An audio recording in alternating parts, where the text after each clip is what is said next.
So, as you're thinking about working with these startups, one of the things you're going to run into is working with millennial talent. Startups tend to be populated by younger employees, and you may have noticed that today's generation of employees looks at the world a little bit differently. Now, when it comes to working with millennial talent, there are a couple of things I advise people to do.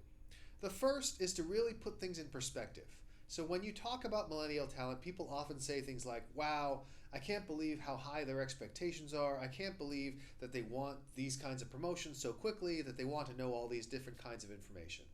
And my response to that is, well, if you were their age, you would want all those things too. It's just that when we were that age, we didn't dare ask for them because we figured our bosses would fire us if we did.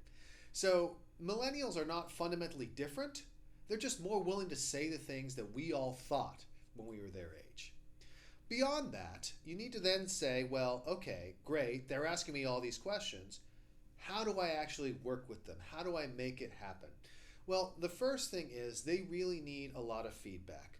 And in my book, The Alliance, Reed, Hoffman, Ben Kasnoka, and I talked about the best way to structure an employee's time at an organization is to really give them an explicit tour of duty, which is to say, make sure they know what mission they're on, how that mission is going to help the company, and how that mission is going to help their career.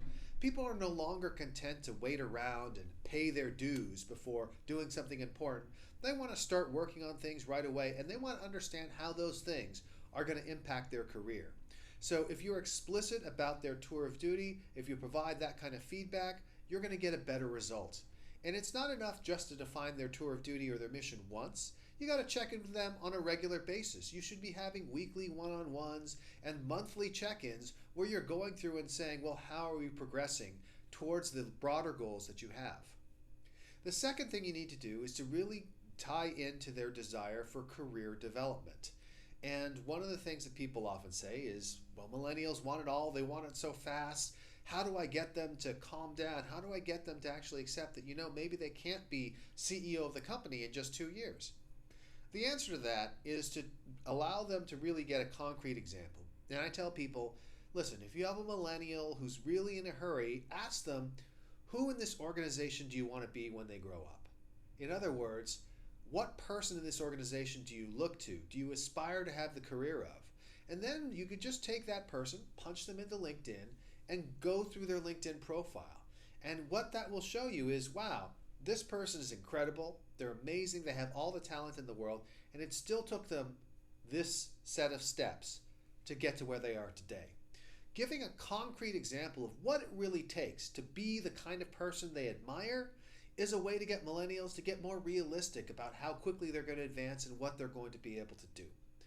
The final thing is to just make sure that you understand that millennials act in different ways when it comes to things like social media.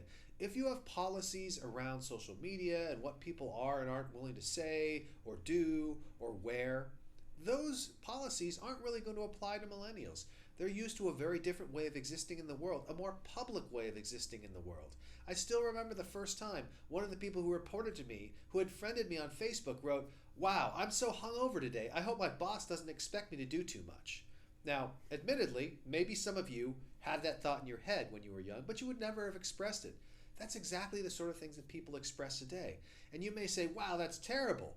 But actually, it's good. If someone is hungover, I would rather know about it. I would rather be able to compensate for whatever kind of problems they're having in their life at that point in time. That transparency is a benefit, not a bug.